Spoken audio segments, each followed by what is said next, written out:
సోదరులారా అందరికీ నమస్కారం. ఈ వీడియో రేషన్ షాపులకు సంబంధించి దేశవ్యాప్తంగా 5 లక్షల రేషన్ కార్డులు ఉన్నాయి. పబ్లిక్ డిస్ట్రిబ్యూషన్ సిస్టమ్ ఏదైతే ఉందో ప్రజా పంపిణీ వ్యవస్థ, ఈ ప్రజా పంపిణీ వ్యవస్థ ద్వారా రైస్ కానీ నిత్యావసర వస్తువులు సాధ్యమైనన్ని ఇవ్వడానికి ప్రభుత్వం ప్రయత్నం చేస్తుంది. ప్రజలు ఎక్కువ ఐటమ్స్ ఇవ్వమని కోరుతామన్నారు.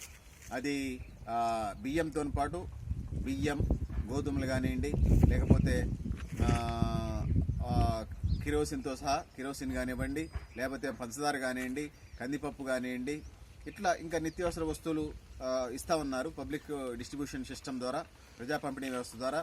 సో వీటిని సంపూర్ణంగా ఇవ్వమని మనవి చేస్తున్నాం. అనేక లోపాలు ఇందులో ఉన్నాయి. ఇందులో ప్రధానంగా దేశవ్యాప్తంగా రేషన్ షాపులు 5 లక్షలు, సుమారుగా 5 లక్షలు ఉన్నాయి.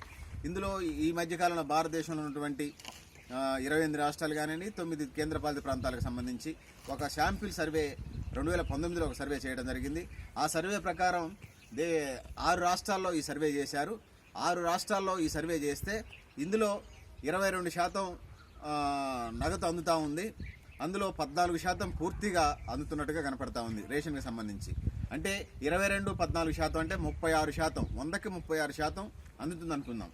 మిగిలిన 64% ప్రజలకు సంపూర్ణంగా అందట్లేదు దేశవ్యాప్తంగా ఈ పరిస్థితి ఉన్నది.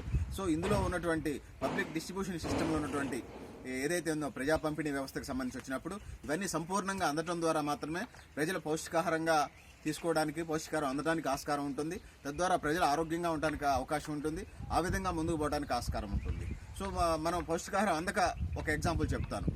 దేశంలో నేను చెప్పే ఇదో కాదు, లేకపోతే మా న్యూ లక్ష్యాస్ వచ్చిన సంస్థ చెప్పిన రిపోర్ట్ కాదు, 2017 ఆరోగ్య నివేదిక ప్రకారం 100కి 51% మంది సోదరీమణులు, మహిళలు ఎవరైతే ఉన్నారో మహిళా సోదరీమణులు రక్తహీనతతో బాధపడుతూ ఉన్నారు. ఇది నేను చెప్పేది కాదు, మా న్యూ లక్ష్యాస్ వచ్చిన సంస్థ చెప్పేది కాదు, ప్రభుత్వం ఇచ్చే ఆరోగ్య నివేదికలు చెప్తున్నాయి.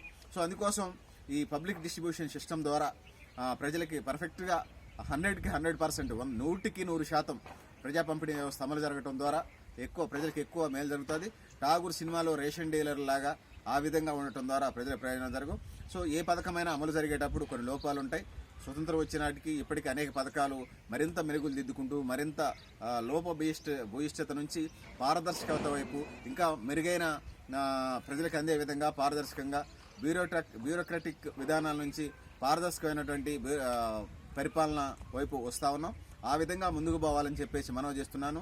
నేను మీ గరిడేపల్లి సత్యనారాయణ, న్యూ లక్ష్యాస్ వచ్చిన సంస్థ.